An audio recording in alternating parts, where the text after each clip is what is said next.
Hey guys, I want to talk about Mental Health Awareness Day.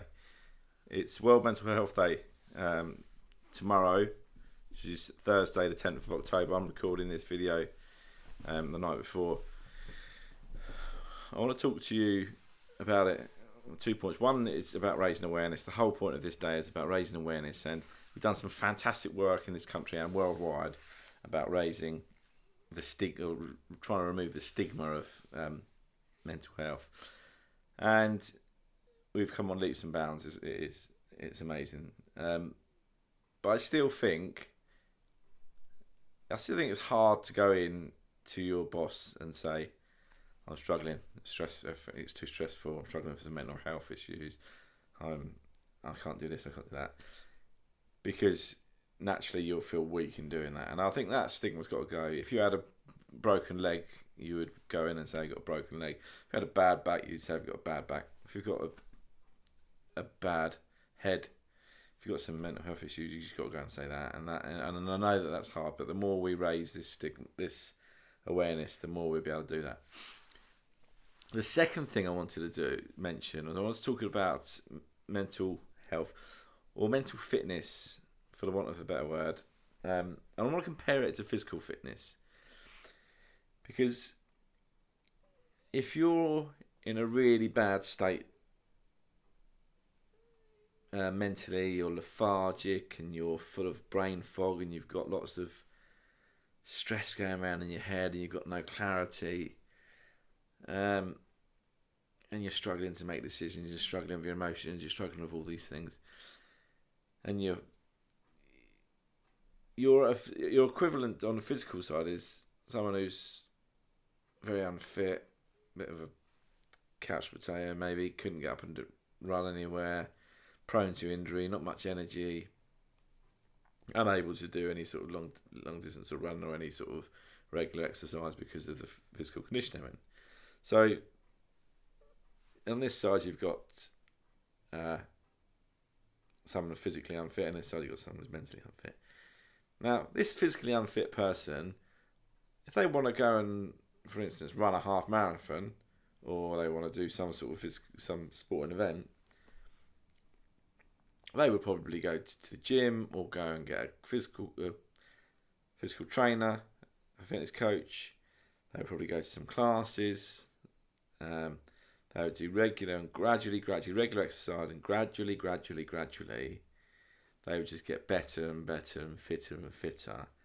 And then they might change their training a little bit. They might up their training, and they get fitter and fitter. They might get injured. They might have set back. They might have to start again and just catch up again. But they'll keep going. And eventually, after 6, 8, 9 months, a year, whatever, they'll be able to go and run this half marathon, and they'll do fantastically. This guy, who's got the thousands of things in their head, the brain fog, they can't make a decision, they get stressed, they're not motivated, they're lazy, all those things. This guy is sometimes expected to snap out of it. Could you imagine? You snap out of it. Now, this guy needs to do exactly the same thing. This guy needs to start gradually making small steps, gradually trying to be a bit more positive, a bit more look at workload, look at giving the stress and starting to release in little bits, using little techniques to improve awareness, improve mental health. And as they get better, different techniques, raising the standards, trying different things. Setbacks, they're going to get setbacks exactly the same as the physical guy, but then they're going to keep going. And they need to get into meditation, they need to look at their work, they need to look at their lifestyle, they need to look at their diet, look at all these different things. They need to look at their physical education, all these different things. They need to put a lot of determination, a lot of work and effort into it. And it's going to take just the same time to get to a place where they've got real clarity, real control over their mind, and they're mentally healthy, which is our aim. We need to, instead of having those 1,000 things in our brain, we need to try and scale that down and just have a few things in there, and just have real clarity on what we're doing, just really be able to see clearly when workload's getting a little bit high and things get a little bit stressful and there's some few pinch points, we get that clarity and we see that clearly. We can act on it quickly, and then we can just go on about our way. Doesn't mean everything's going to be perfect. Everything's going to be simple, but we're sharper and more quicker to be able to notice these things and fix them. So I just wanted to highlight that comparison, and I see them as parallel. It takes as much effort and as much time to get mentally fit as it does to get physically fit. So if ever you hit someone say snap out of it, I won't tell you what to say to them, but just remind them that you can't just snap out of it. You need to you need to do the exercise, you need to do the effort, you need to put the practices in place. You need to progress through all these practices to get to that level of mental fitness back. And you need to let go of the things that are... You need to shed the stress, shed all the stuff that hang on to. Like the physical guy shedding weight probably, you need to shed these toxic situations that you're hanging on to get that level of mental clarity.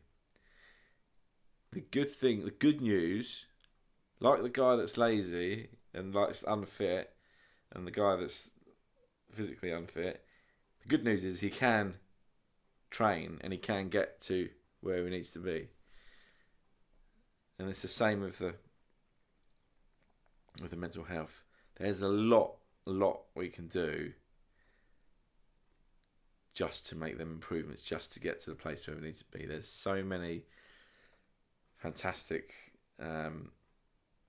techniques and fantastic support mechanisms out there to get that level of fitness. But we've just got to be positive. We've just got to push forward and do it. We've just got to believe that we're going to do it, want to do it. And it's the same as the physical. It's hard. It's easy to say, but I'm unfit, I've got a bad leg, I can't do that. But when you really want to do it, when you really put your effort into it, you can make it happen. And again, it's the same with the mental health.